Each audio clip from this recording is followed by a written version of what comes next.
আসসালামু আলাইকুম, সবাইকে স্বাগত জানাচ্ছি উইজ্জা থেকে। দর্শক, আপনারা জানেন এই যে ইন্ডিয়ার পানি বাংলাদেশে চলে এসেছে, আর এই পানিতে কিন্তু যে গ্রামের পর গ্রাম ভেসে যাচ্ছে, বন্যায় মানুষ অনেক কষ্ট করে জীবনযাপন করছে। আপনারা জানেন এর মধ্যে এই ফারাক্কার বাঁধও কিন্তু খুলে দেওয়া হয়েছে, অর্থাৎ পশ্চিম অঞ্চল বা উত্তর অঞ্চল কিন্তু বিভিন্ন জায়গায় এখন পানি রয়েছে, অর্থাৎ পানির সাথে মানুষের বসবাস করা লাগছে। কিন্তু এই পানির ভিতরেই কিন্তু এক শ্রেণী মানুষ যারা সুযোগ সন্ধানী, তারা কিন্তু ব্যবসা করে নিচ্ছে। এই ব্যবসাটা আসলে কতটুকু আমরা যে মনের দিক থেকে কতটুকু আমাদের মনকে শান্তি যোগাবে, এটা কিন্তু আমরা কখনো ভাবি না। যারা ব্যবসায়ী রয়েছে তারা কিন্তু ব্যবসা করছে এই সুযোগটা কাজে লাগিয়ে, কারণ এই সুযোগটা যদি কাজে না লাগিয়ে তারা ব্যবসা করে, তাহলে কিন্তু আপনি মনে করেন কাঁচামরিচের যে কেজি, সেটা কিন্তু চট্টগ্রামে 1000 টাকা কেজি হয়ে গেছে, অথচ ঢাকাতে কিন্তু আমরা 240 টাকাও পেয়ে যাচ্ছি। তো ওখানে এক শ্রেণী মানুষ 1000 টাকা কেজি, অজুহাত কি কোথাও পাওয়া যাচ্ছে না, সেজন্য 1000 টাকা কেজি ওখানে বিক্রি হচ্ছে। অর্থাৎ সুযোগ বুঝে ব্যবসায়ীরাও কিন্তু এই ব্যবসা করছে। আবার দেখেন আপনার ওই নোয়াখালীতে যে কুমিল্লাতে, ওখানে যে এই যে পানি, এই পানির ভিতরে মানুষ রান্না করতে পারছে না, সেই গ্যাসটা হয়ে গেছে 3000 টাকা।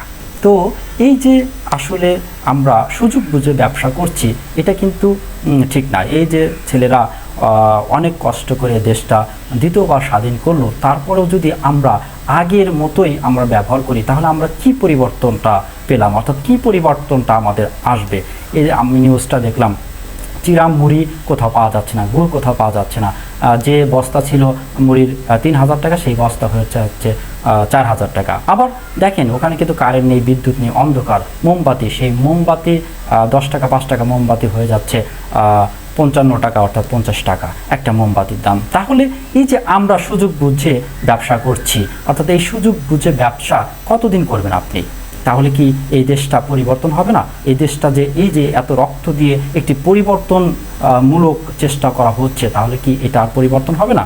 অর্থাৎ ইউটিউবে একটি গান দেখেছিলাম, যে গানের কথা হয়তো আপনারা অনেকে শুনেছেন, যে ব্যবসায়ীরা যদি জানতে পারে কিয়ামত আজকে বা কালকে, তাহলে কিন্তু তাদের টুপি এবং তসবি এটাও তারা দাম বাড়িয়ে দেবে। অর্থাৎ সে যে গতকাল পৃথিবীতে থাকবে না, এটা তার ভুলে যাবে। অর্থাৎ টাকা কামায় অংশটাই তাদের মূল বিষয় হয়ে দাঁড়িয়ে। আসলে এটাকে ব্যবসা বলা যায় না, সুযোগ বুঝে ব্যবসা, এটা কিন্তু আসলে কোনো লজিক্যালি পড়ে না। কারণ আপনার কাছে যেটুকু পণ্য রয়েছে, আপনি তো আগে কম টাকা দিয়ে কিনেছেন, এটা কিন্তু আসলে কখনো বেশি টাকা দিয়ে আপনি কিনেনি। তাহলে আপনার যেটুকু পণ্য রয়েছে ওইটুকুই আপনি ওই আগের দামে বিক্রি করেন, তাহলে শেষ হয়ে যাবে, তাহলে তো আর কিছু করার নেই, অর্থাৎ পাচ্ছে না। কিন্তু ওইটা যদি আপনি মুনাফা বেশি করতে চান, এটা কিন্তু অন্যায়। তো আমি বলবো এই সুযোগ বুঝে ব্যবসাটা করা বাদ দিন। এখন যে পরিস্থিতি, এটা কিন্তু আসলে ব্যবসা করার পরিস্থিতি নয়। আপনি যে টাকাটা আগে বিক্রি করছেন, ওইটাই বিক্রি করুন, মানুষকে সহযোগিতা করুন। অর্থাৎ আমরা চাই এই দেশটা পরিবর্তন হতে। এই পরিবর্তনের কিন্তু আমরা নিচে থেকে যদি পরিবর্তন না হয়, তাহলে এই যত কিছু করেও কিন্তু কোনো পরিবর্তন হবে না। তাই আমি চাই আসলে মানুষের উপলব্ধি, মন থেকে পরিবর্তন হোক, সবার বিবেক দিয়ে পরিবর্তন হোক, তাহলে হয়তো এই দেশটা সুন্দর হবে। তো দর্শক, আজ এই পর্যন্তই থাকুন উইজ্জার সাথে। যদি ভালো লাগে তাহলে আমার চ্যানেলটি ইউটিউবে রয়েছে উইজ্জা, সেই চ্যানেলটি সাবস্ক্রাইব করবেন। ফেসবুকে রয়েছে, ইনস্টাগ্রামেও কিন্তু রয়েছে, এবং টিকটকেও কিন্তু রয়েছে উইজ্জা নামে। তো সব জায়গায় আপনারা আমার ভিডিওটি লাইক এবং শেয়ার দিয়ে থাকবেন আমার সাথে। আজ এই পর্যন্তই, আল্লাহ হাফেজ।